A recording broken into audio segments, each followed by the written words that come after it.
Hi, welcome to One Debate, where we are going to try to help you as players and DMs be the best people at the table. I'm Jacob, and as always, we have our resident DM here, Gabe. Hello. And today we are going to be discussing one of the most important topics of Dungeons & Dragons, Session Zeros. So Gabe, could you just explain what a Session Zero actually is? Yeah. A session zero is first time your group meets, and it's probably the most boring part of the campaign. Hopefully, the most boring part of the campaign. But it doesn't have to be. Realistically, it's the best time to get in front of all of the technical information that you need to give your players. And this can effectively remove some huge stressors from later on in the campaign, problems that could come up in just your style as a dungeon master. And it is the best chance for you as a player, if you're not the dungeon master, to learn how your character is going to be able to influence this campaign, or how you're going to need to create that character, or what rules to follow. Awesome. So, group session zero.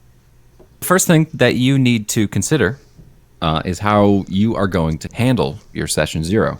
Now, there's a lot of information that we have to discuss, and some of that's going to be concrete, and we'll go over that at the end. But for now, we're going to hit some of the more abstract points. You need to consider, are you going to have more than one session zero? Are you going to have an introductory arc afterward? Are you going to do one-on-one session zeros? And these are some of the things we're going to discuss now, but I always, my vote goes for the group session zero. What about you, Jake? You know, it's really funny. We're talking about it a lot, but the one-on-ones I personally think are a little bit more beneficial to the DM. In the one-on-one campaigns, you can really, or not campaigns, but mini arcs, right? Mm-hmm. The prequels, if you will.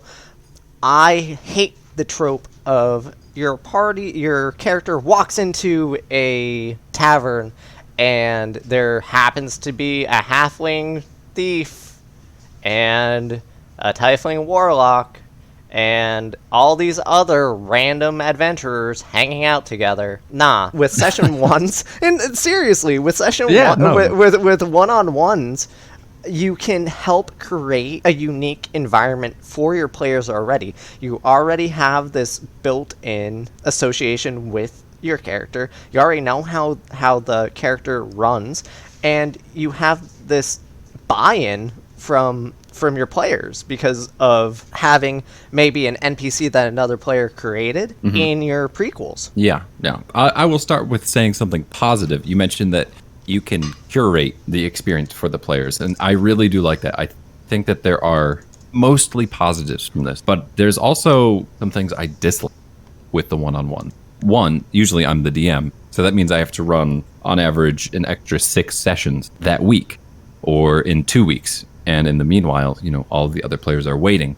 And so you have to decide, am I going to make this public to the other players, or is it private? Do we need to hide backstory? But like you said, the people, sorry to cut you off, but the people that show up to the tavern, you're right. There's a great chance that people are going to show up and not be cohesive. But I think you can tackle that in a group session. And the advantage of tackling that in a group session is they get to communicate in real time their desires, and they can come up with the characters that they want to play. Or, if 3 of them had the same trope of a character or the same class, that gives them a chance to all come to an agreement on how they need to change if they feel the need to change. Whereas if you do session one-on-ones, then you don't get to handle it in real time. So there's going to be a little bit of texting, some lag time, and it's always easier to have a disagreement face-to-face. Well, that's fair. That's always a possibility. There's always going to be a little bit of that tension. But what would you say if perhaps you run that one-on-one right before the initial group campaign, like a week beforehand or a couple days beforehand even, so that everyone's fresh?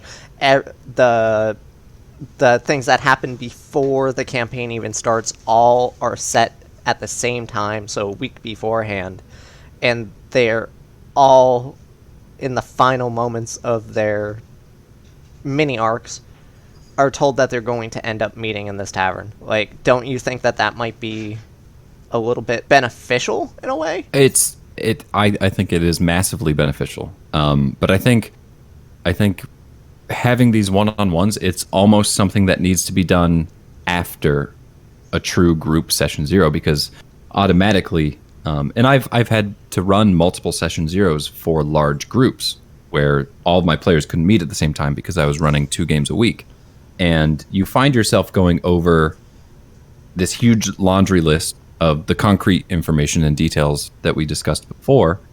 And then these one-on-one sessions, you would need to role play afterward.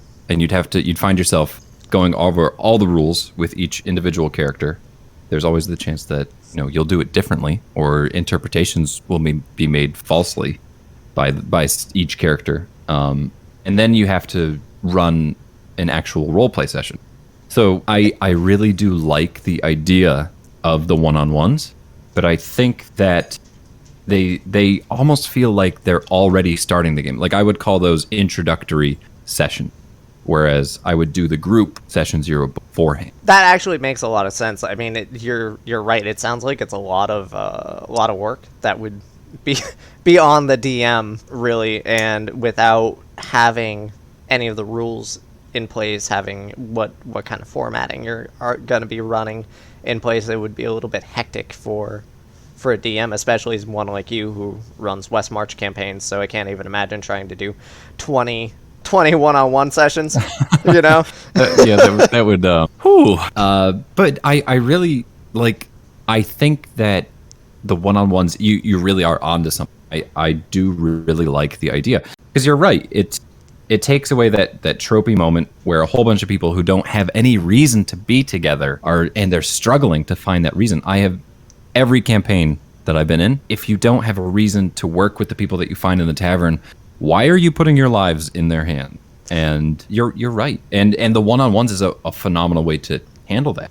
I think you need to bridge the gap a little bit and maybe do both. Have a mini session zero that's just rules, and then break everyone apart with their fragmented character ideas. So now that we know that they won't step on each other's toes. Interesting. That's actually a really interesting way to go about that.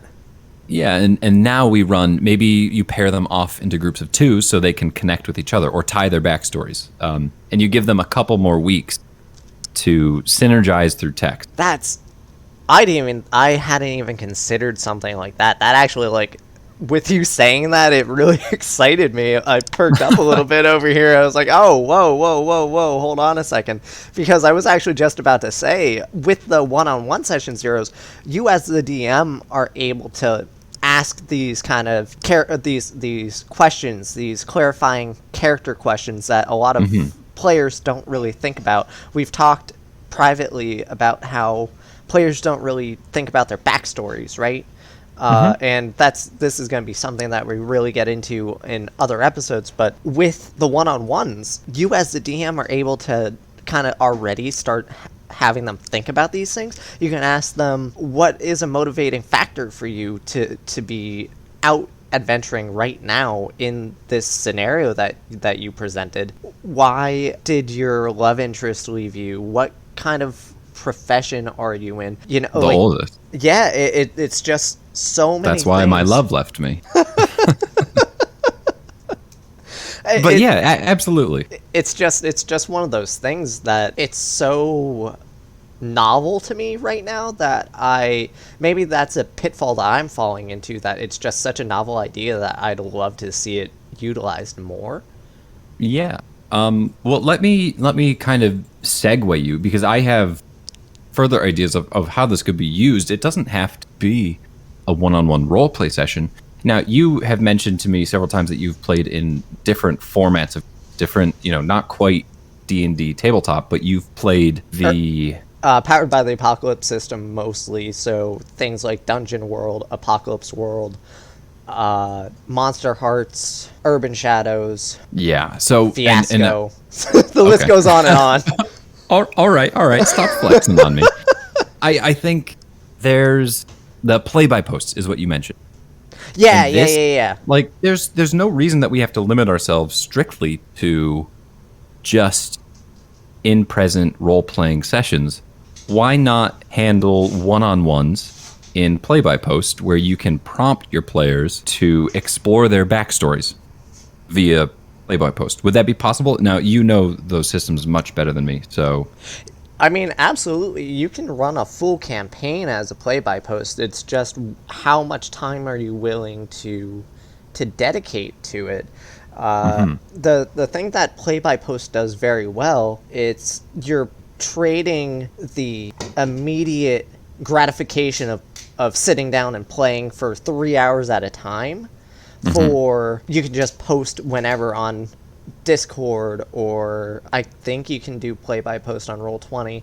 I'm not 100% positive, but Roll20 or some of the other forums that play-by-post campaigns are run on, you can just post right there, but then you also have to wait maybe a day, 2 days for the Dungeon Master's reply or the Master of Ceremonies reply. And these games kind of drag on. The issue with them is that if there's no set tempo, if there's no kind of pace to get them going, they'll fizzle out. And that's kind of the issue with a lot of campaigns. But like I said, it's mostly you're kind of trading one demon for another there. Okay. I mean, in reference to time saving, though, if we had just completed a session 0 with the group, so everyone has an inkling of their character, they all know the rules, then if you wanted to perhaps do play-by-post, text role play, their backstories one-on-one, that way you could run all 6 at once. No, absolutely. I mean, if you want to run all 6 at once, that's truthfully when you're running a play-by-post campaign, that's exactly what you're doing already. You're just running the individual stories, or in Powered by the Apocalypse systems, the campaigns are like some of the actions are called scenes. So you have a scene with one character while another scene with a different character is going on, so you're answering both people at the same time. So absolutely you can do it that way. Okay. And that might be another option if people are familiar with multiple formats of role-playing games. Now I want to say I don't think that play-by-post would work especially well with what you're doing with West Marches. I think that you're more set up to do either a live game. I don't know if people typically do live West March campaigns. I believe so, yeah. But it's more or less Discord and Roll20 based, right? Now, I would say my last West Marches, sort of the miniature West Marches, I had 2 groups of, there were 20 players, and for the first arc of the campaign, the 2 groups, I would run 2 games a week, and people would sign up for the games. And so every week you would have different players in your group. However, that did mean that you couldn't participate in both games. So there would be a degree of information you didn't receive about what was happening in the world. So I do use text-based RP channels in Discord, and I think that could be very similar to what I would be doing with a play-by-post session 0 continued. But I don't want to derail us too hard on that. No, I do want to ask this question, though, because it seems like it's a great way to go into this. You're talking about how you had your players sign up to do either the first session or the second session of week 1, right? So in that case, would that be something that you'd have explained to your players in your groups, in your group session 0? Absolutely. Yeah, we had to go over scheduling, rules, etiquette, the general laundry list of usual suspects that you get for your session 0s. But in this event, since this is not a typical game, usually you would most of the games I've played in, we have a set day. You know that Sunday at 4:00 p.m. Eastern, you're going to be in the Discord channel with your friends rolling the usual game. But in this event, it was stressful. Scheduling is a challenge. So we used a lot of Discord bots. We did a lot of private messaging. I don't have the silver bullet for scheduling, or we'd probably just start the podcast with that. What an exciting topic. Rescue your game with this one trick. Things dungeon but- masters don't want you to know about. Dungeon Masters in your air. Wait a second.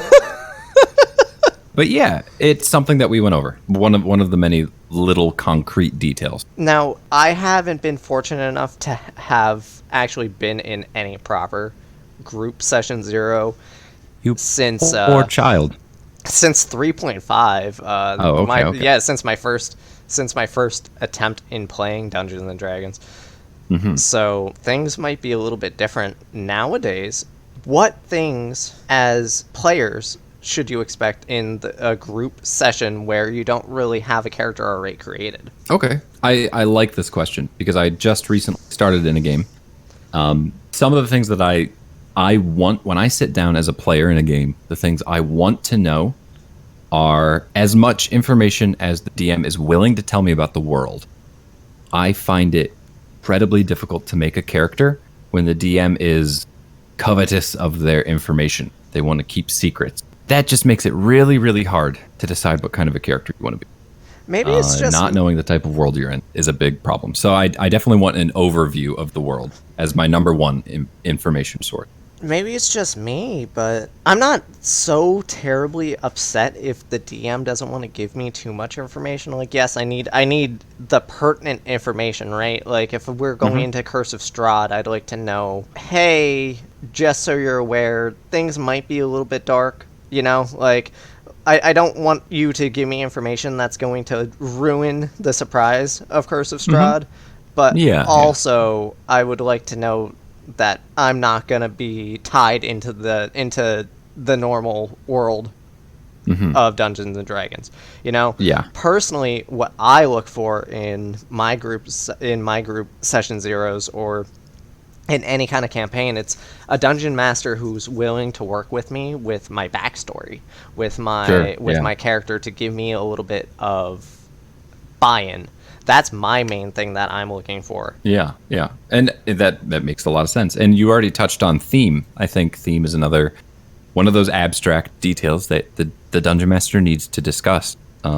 Is this game going to be gritty and dark? Is this game going to be a humorous campaign? The last thing you want to do is show up to the table with the gunslinger whose parents died 2 weeks ago and get introduced to Lord Happy's Fun Castle. You're welcome. You can keep that. That's improv. Lord Happy's Fun Castle. Oh, you broke me for a minute. Well, when Ronald McDonald shows up with a mace dripping with blood. That's the homebrew, and it's a fantastic way to go into what we're talking about next, which is rules. Yes, don't you dare base your character on a popular food chain. Please do, actually. Please do. I want you all to show me your builds for Ronald McDonald, please. Send me your builds for Ronald McDonald. You're sick. Or the Hamburglar. But you can send it to me after you receive them. Oh, fantastic. Anyway, seriously though, it's a great way to get into rules and etiquette that you should be expecting when you're going into session 0, right? Yeah. There are many things that you're discussing. If you're if you're looking to go into a campaign where all you're going to be doing is slicing bodies and going into dungeons and pretty much dungeon crawling, I'm probably not going to be the right DM for you. Yeah. And it's important to know because you're going to need to create your character based on that information too. If you want to create a character that's not optimized, you want to be in a campaign that's probably roleplay heavy. I don't think that there's anything wrong with either being optimal or not, but you do need to mesh with your fellow players. And if your players are at a table in a hardcore campaign and you're consistently wasting actions in a combat, you're going to catch some heat. And that's, party cohesion is, I think, a long-term stressor.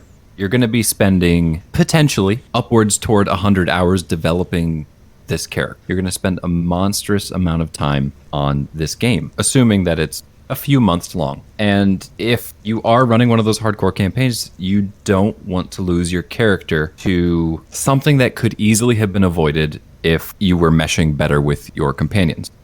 In the same way, you don't want to show up to a campaign where the main purpose of the game is to role play and explore character personalities and moments, and have a character that's sitting there with his sword gathering dust because you were excited to bust out that feat that you saw posted on Reddit, or that combo multi-class build that's so busted and fun. You just got to make sure you're vibing. I think that that's absolutely fair. Truthfully, maybe we should have started the entire episode with saying the best thing that you should do when going into a session 0 is just being honest, being open. Yeah, you absolutely. I think every session you should show up with that mentality. Nope, only for session 0. That's it. Yeah, and then you embrace the edgelord character, the thief, and you steal from your allies for the next year and a half. I've been in a lot of campaigns over the years, and there would be a lot less arguments. There'd be a lot less disappointment if you had just been honest about what you were expecting in the campaign, or if the dungeon master was just honest and said, hey, look, it sounds like you really want to do this roleplay heavy campaign, and I'm sorry, that's just not the dungeon master that I am. You might want to look elsewhere, Yeah, this is the time to get ahead. And I think I mentioned earlier that the information you put down here is what's going to save you heartache later. Because any player that you alienate is a player you're likely to never see again in your games. And that doesn't mean that they're a bad player. That just means in this case, you didn't fit together. Closing a door is a tough thing to do. And if you can close it peacefully and leave a nice little note on the door knob for them to be like, hey, come back when I'm running that kind of game, you're only going to increase the amount of players that will play with you in the future. And this makes me sound like I'm gathering the souls of my players and keeping them in a box so that I can play a specific game with them. But I assure you that is not what I'm doing. Jumanji? Maybe. Ooh.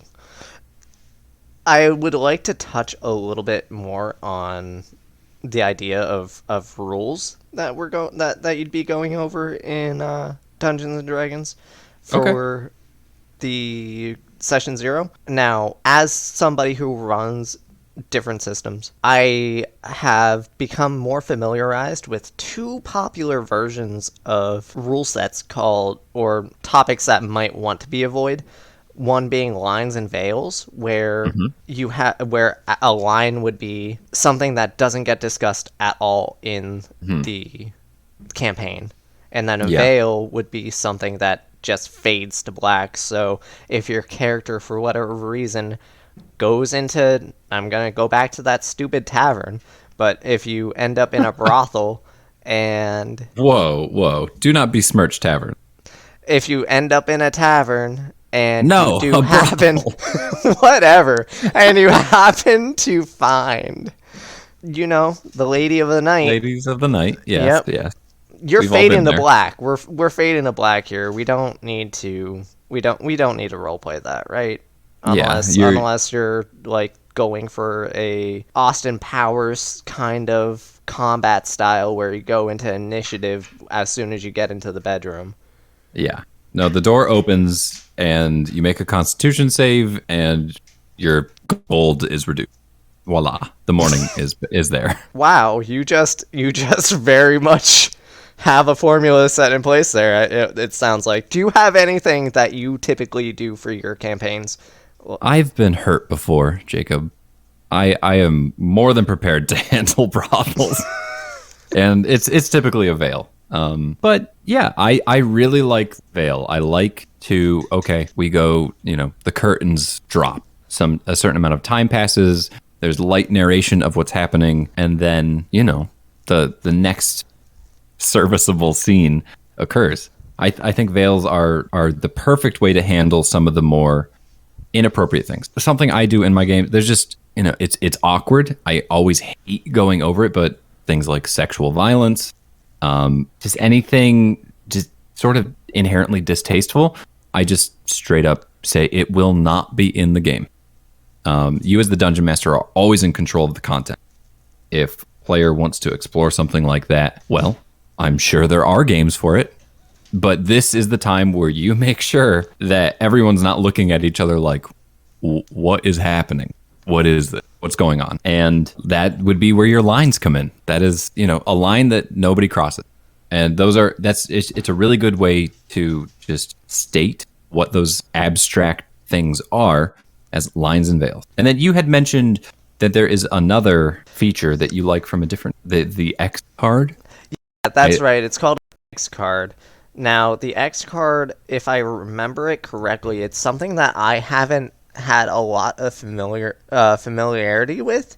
The X card is something that's written on a piece of paper, so I'm assuming that this is mostly for in-person games, but I have seen it utilized in online games.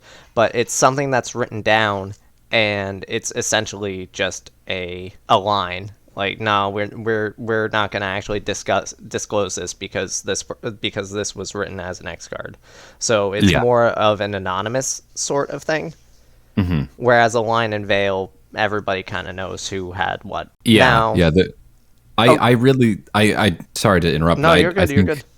The last time we discussed this, I loved this because most of my session zeros are very spiel oriented. It's me on my soapbox reading through a handout or a list, something that the players can look at themselves.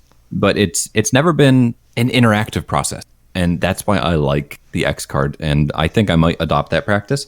Because, I mean, anonymous is the way you want it to be, too. Not everyone is going to want to air their, I don't want to be extra and say their traumas, but, like, there's nothing wrong if you don't want to experience something in your games. And I may make assumptions I have about gore and violence, things that you do expect to come up in D&D. The X card gives me, as a dungeon master, an idea of how to personalize things or a way to keep it in mind. No, that's absolutely, that's fair. There's going to be things that you just run into in any kind of campaign where, whether you know that it's going to happen or not, you're going to end up possibly touching on some uncomfortable conversations. Yeah. It's the nature of playing the game. But this is exactly a perfect time to really go more into who's at the table with you, Mm-hmm. This is exactly where, as your dungeon master, as the dungeon master, you should be curating the players to the content as well. You don't want to have somebody who laughs every time that a prostitute ends up in... I don't know why I keep going to prostitutes and taverns today, but... I'll cast no judgment. But... you know what I mean? Like, you want to have that player maturity. You want to be able to know that you're going to go into these tough conversations and that you're not going to have somebody just kind of giggling the entire time. Yeah. And a lot of that also can come down to the party cohesion, maturity levels. I mean, like, some of these things, obviously, you can't iron out in a session zero, nor should you. But in time, you will get a feeling for your players, and you'll be able to sort of curate the players present at a table so that their interests can align and their maturity levels can align. Yeah, so you had mentioned rules. Yeah. I'm so sorry. I thought that we had already discussed this because of the Ronald McDonald homebrew idea, but no. I mean, I think that was theme. Yeah. Anyway, specific rules. Namely homebrew, but not just adding rules that you want to add to the game, but what rules are you going to omit? Are there things that are in typical games that you're going to run that you have decided to do away with? Have you changed? I know that, in my previous games, I changed the rest times.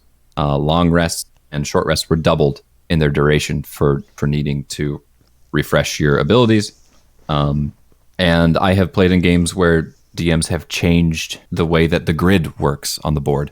And these are things that could potentially... How does that work? Well, I personally disagree with it. I don't think it does work. That's fair. It sounds interesting, though. I mean... Yeah. But it's just... these are the things that a lot of DMs don't want to take the time to discuss, but you're really going to save yourself some headaches if You don't get into a combat and everyone's using roll 20, let's say, just for the sake of argument, and you have a grid and a map and all the tokens are in, and you say, no, your spell doesn't work that way. And then the player's going to say, well, yes, it does. It has for the last 3 years I've been playing a wizard. You say, no, not in my world. And then what we have is just a breakdown moment where the player's probably going to be thinking, man, I would have loved to have known this before I compromised the build of my character, if they're a very mechanical person. Or, the flavor of that spell was really important to me. I'm emotionally invested in the way that these things play out. Those are definitely things that you need to hit in a session 0 because you are going to risk alienating your players. And as a player, you need to know it so that you don't get yourself compromised in an emotionally invested scenario. That's fair. I actually, there are a couple things that I would like to kind of ask about because I'm always curious as to, I'm not one to really homebrew a lot. I don't know if you actually are, but there are a couple of rules that I've thought are a little bit interesting. That 19s are, like nat 19s are automatic hits, I believe I've seen as a rule, but then the natural 20 is still an automatic hit and everything crits. Yeah. That's just a common rule. I think if you've rolled a 19 and your attack doesn't hit, your dungeon master has probably pitted you against something you shouldn't be facing. That's fair. That's fair. Though I don't, maybe I'm also thinking like in perception rolls or like it's an automatic success. Okay. There's also, we've talked about how failures shouldn't automatically be a failure, that you should fail forward. Yeah. Oh, I totally agree.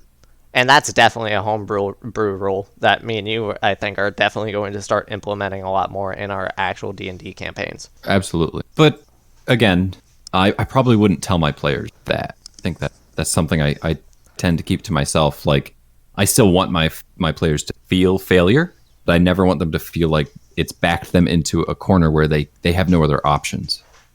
Now, I've talked about my own experience. I love that I have to keep bringing this up, and I'm going to stop doing that from this point on.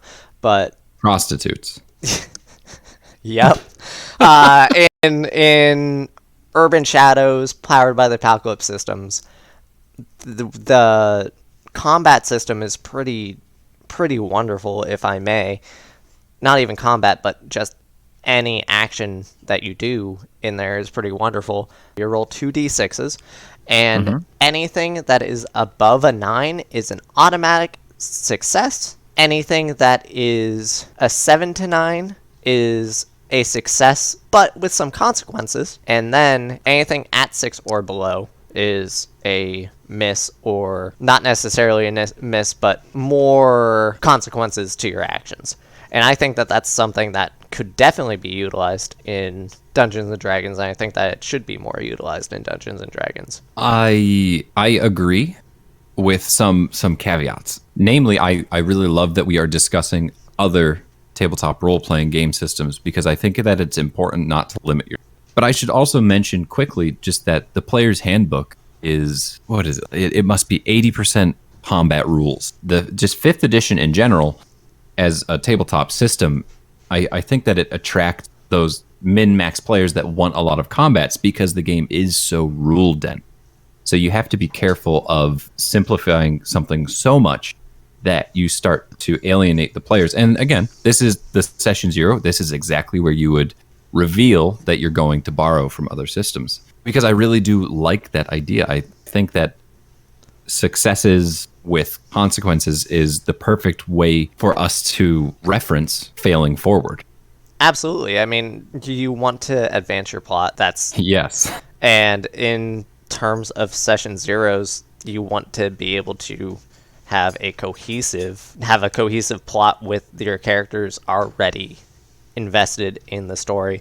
I think that it's just an easy way to get some more buy-in when you have these kind of skill checks, these kind of homebrew rules and skill checks. That way you can still maybe get the guards to be distracted, but not all of the guards. Exactly. If you were to fail. Yeah, and it's important that you're open with your players. Again, getting back to the openness and honesty, and some of that just has to carry into game. There is an expected reverence, I think, to people hiding information behind the screen, and I think it's okay to tell your players, you succeeded in distracting this many. You can give them the concrete details of how successful they were and still stress that they weren't completely successful. Do you like to roll behind the screen, or do you like showing your players the rolls that you get? I predominantly roll behind the screen, and I do that because I think ultimately, after so long of playing, a player will, instead of looking at the pure result of the numbers added up and the difficulty of the scenario, players just, you really can't help but metagame a little bit. If you roll under a 5, you're not going to trust the result of that skill check. Some part of you is going to know deep down that it was unsuccessful. So if I hide the result of that skill check from you and I give you information, I can actually use that information to the advantage of the NPCs or the plot. It could be a failure, but now I can ensure that we are failing forward, because the player won't be like, I rolled a 1. There's no way I got anything useful from that. I don't trust a word coming out of Gabe's mouth now. Now, if I do that behind the screen, I know it was a 1. I won't tell them what they rolled. And then I can say information through the NPC, and they just simply have to take those words at face value. You really need to trust your DM when they are, especially if you allow your DM to roll for a player. And again, this is something you want to go over during session 0. I would say I will be rolling insight checks for the players this game. And I don't do a lot of that, but attack rolls typically are behind the screen, but I don't mind rolling attack rolls out in the open. I try not to fudge rolls at all, but you do have to keep in mind, if you did not intend to kill that level 1 wizard in one hit, you might want to roll session 1 behind the screen. It's actually it's fun that you say that, because the only reason I'm asking is in one of the session 0s that I was in, Dungeon Master specifically actually said to us all that he will leave the option up to us if we want him to roll behind the screen or if we want him to show us the results, with the caveat that anything that is in front of us, any of the rolls that are shown to us, that is the final say on the matter. He was pretty much letting us know, like, hey, if I roll a nat 20 in a certain situation where you really need me to miss, and you see that I rolled that nat 20, you're going to be making some death saving throws. Yeah. Whereas if I don't have that option, if I don't show you that, I might just go lenient and say that I missed. So yeah. Essentially, what do you want to do? Yeah, I really like that. That is during a session 0. That's a great time to say it. And you're essentially saying, what difficulty of this campaign are we looking at? Exactly. And it was funny because it was in my Tomb of Annihilations campaign. So we ended up going with the stupid option of, yeah, man, show us your rolls. Yeah, that went well. So we talked about the rules, the etiquette, I think, well enough now, and we are going to now go back to the party cohesion, the maturity levels, because at the end of the day, if you don't have a cohesive party, if you don't have your players set, you're not going to even really have a campaign, right? Oh, yeah. Or you will, and it will be riddled with dissatisfaction. You'll even experience burnout. I think that we as players forget that dungeon masters are people as well. That you talked to me before about being upset because players really don't put in the work to be at the table. And I think that players just take dungeon masters for granted for the most part, because we assume that you have everything already created. And it's hard for us to remember, oh no, you put in work week after week after week to provide us these encounters, to even get the modules ready. Yeah. So let's dive into cohesiveness. Okay. I think that you are right. Now, I mean, I don't want to say like a blanket statement, and I understand that you don't either, of all players not chipping in, but I have a very real mentality when I'm running a game, and it is don't trust your players to do the extra work if it's something you can do for them. I don't. I've had a lot of players in the last 5 years. There are some great players out there, and they're admittedly, when I play, I find myself doing it too. But in matters of party cohesion, maturity, I mean, you're going to do your best, keep players in line, and that's not always going to really work out for you. But conflict resolution is not always just the dungeon master's job, and I think it ties in well with what you were saying. Players, if players already kind of assuming that the DM is just taking the full workload, if you as a player can reach out to another player and resolve a conflict without the DM needing to, you're going to take a huge amount of stress off the dungeon master. It's just when you're the dungeon master and you have to prep the game and schedule the players, prepare the music, pull up the map, create a map maybe. Maybe you paint, maybe you do crazy voices and you're even narrating videos on YouTube. The workload that you give yourself can be incredible. And having mature players that are willing to talk to each other about problems they're having. First off, I would like anyone out there who thinks they are that player to send me an email, and I'll consider you for a player. But it's just incredible, and that's going to be so much relief for your dungeon master, and like you said, for burnout especially. Yeah, no, you really make a lot of good points here about having your players really be kind of involved in the world, right? Like that's kind of what we're getting at the end of the day. You need to have your players just be involved in some way, shape, or form. And at bare minimum, being involved is just being ready to be at the table. Yeah. Being ready and being open to that. Like, I know that we said honest and open, and it almost feels too easy. like there's something more to it, but there really isn't. Now, the willingness to engage with each other. The thing that I was having a little bit of brain fog for a moment, because you had mentioned player conflict resolution. Yeah. I've been in a couple of campaigns where there was a backseat DM as a player, and the most fun. And he would just constantly stop the campaign to ask clarifying questions to the dungeon master that at first seemed like they were harmless, but you could tell by the end of the session that it was more or less trying to just derail the campaign, that he didn't agree with the choices that the DM was making. It's hard to really get in with those kind of players to feel the buy-in from them. It really hurts my experience as a player, and you can imagine that it probably annoys the DM as well. Are there any instances that you think that the dungeon master should be the only person to reach out to fix resolution or to create a resolution for players, or is it always just whoever is available? I think it's typically the best to be the dungeon master, but this brings us to a really great point, and I do have a lot to say about this because I have had personal experience with it as a DM and as a player or audience member. And everything that you said is completely accurate. Nothing has burned me out faster than a game constantly being interrupted by a difference of opinion. Yeah, because I think that's a very, very succinct point that you make there. That we're not saying stopping to ask clarifying questions is a bad thing. If you're new, absolutely keep asking questions. That's something that I want you as a player, I want you as a DM even, who might not be understanding some of the things and you're running a campaign for the first time. Stop and ask.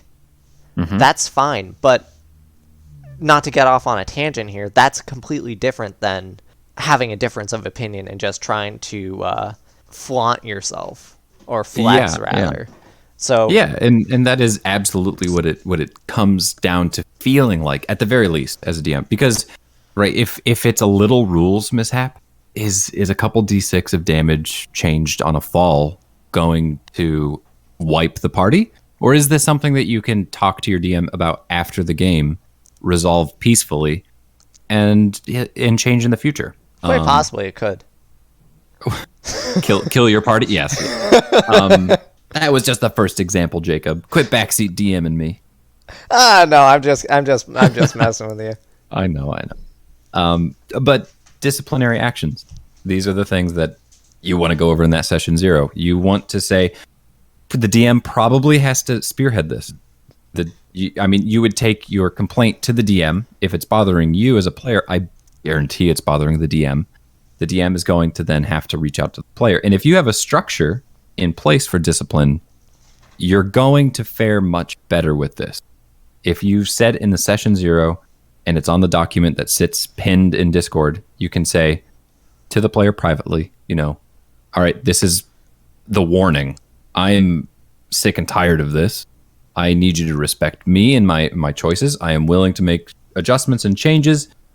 Just talk to me afterward. We can always retroactively change a health percentage at the end of the game. I think also that it's probably consistently breaking immersion, and this means it's going to be disrupting your other players. And ideally, you as the DM have handled this before your players need to reach out to you. But I have encountered this myself, and ultimately it did lead to me removing the player from my group. It just was untenable. I had the discussion with the player. I said, I can't handle this. You are wearing me down. I have so many things to worry about. This is just, can you save your criticisms for the end of the game? And we had that conversation. Ultimately, the criticisms did not stop mid-session. And I made the decision. I spoke with the group, and I had to part ways with the player. Sometimes that just happens, no matter what. I think that the best thing that you can do as a player and as a DM is, yet again, being open and honest with each other and just come to the table as civilly as possible and try to air out your grievances with each other. And I say at the table, but what I actually mean is, while everybody else is away, air out your grievances. You don't want to derail an entire campaign when you could be playing, right? Absolutely. But it's not a terrible thing to actually have to say, hey, look, I just don't think this is going to work out for either one of us. I think that that's probably the best choice that you can make as adults, really. Yeah. It's just one of those things. We teach kids when they're young that if you don't like something, to talk about it, and if you still don't like it, to go do something else. And there's always more things to go do. Yeah. There's always another game. Games. Exactly. There's always more players. And I think it's important that you don't allow yourself to close up because of a bad experience. It would have been easy for me at that point to say, I'm done DMing. I can't take another instance of that. It was too stressful. But, we all move on. And I'm sure that person has moved on as well. Now, we've talked about, I think, everything that we can abstractly that we believe is the most pertinent things to talk about for your session 0s, what to expect. We're going to just list the things that you might need for the session 0s physically, and I believe that we're going to just do a little bit of a wrap up, right? Yeah, I think a little laundry list. All right, so obviously you need some dice. Yep. You need the player's handbook, or probably you could get it from where did you say before, D&D Beyond? Wizards of the Coast, their official website. It's like a sampler. It's not the whole thing, so you won't get your character information. Hopefully your DM is willing to provide you with class, subclass info. But I think they do have the general rules, so that's a great place to start if you haven't purchased a book. If you're doing an online session, you probably want a good headphone with a mutable mic. Yep, and a webcam, probably. I personally, I require video of all my players. You can hide your background. I don't expect to get insight to your life from this, but you read so much from a player. And a quiet place is always the best thing to do games with. I don't know why I might have to explain this, but there was a time where I was living in a hotel and I was playing some games out of the backseat of my car, you know? And while it wasn't the most optimal place to be playing, it was always, I always made sure that it was as quiet as possible. Yeah, yeah, that's a good point. I guess if you are a fan of having physical documents printed, make sure that you've got all of what you need printed in advance. Absolutely, that's a great point, and I need to stress players do not need the Dungeon Master's Handbook. You don't need it. You don't need it. Unless you're planning on Becoming a backseat DMing. and then please, if you're going to backseat DM, just take over the game for me. That's fair. That's fair. I think there's actually more rule-oriented information that you can use to do that in the player's handbook anyway. So, unless you want to critique the world building of your DM, you probably don't need the Dungeon Master Guide. So, is there anything else that you'd like to add really fast before we end it here, Gabe? Good luck. That's ominous. that was inspiring, right? You put me on the spot. I don't think so. I think that really does that covers. I mean, I'm sure I'll think of some things lying in bed tonight and slap myself on the forehead. But we'll do a recap. We'll do a recap for Gabe in the next episode where he mentions all the things that he forgot that he wished that he could mention. It could be Gabe's Corner. Gabe's Corner of Sadness.